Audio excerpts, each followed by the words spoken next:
Nagpadayon ang panggamhanang probinsya sa Misamis Oriental ubos sa liderato ni Governor Bambi Mano sa pagpangtunol og mga gikinahanglang serbisyo sa matag barangay sa lalawigan.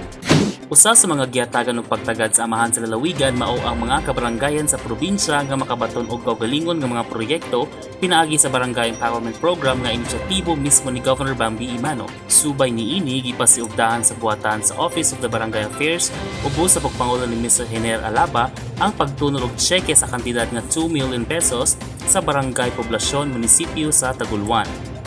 Personal kini nga gidawat sa konseho sa Barangay Poblacion pinanguluan sa ilang kapitan na si Kapitan Prince Omar C. Imano II. Ang maong kantidad sa tseke gamiton alang sa pagbaton sa yuta kun lot acquisition o pagpalapad kun expansion sa multi-purpose building evacuation center sa nasangpit nga barangay.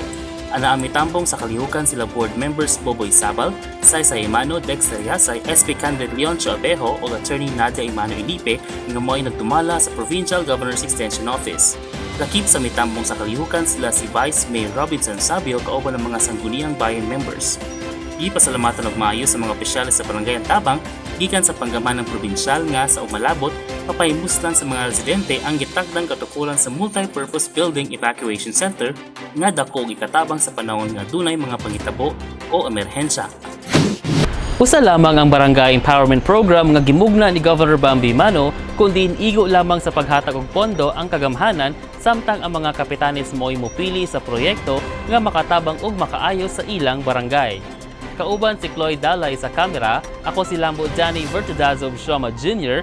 alang sa limpyo og mataro nga panggobyerno, padayon Pilipino.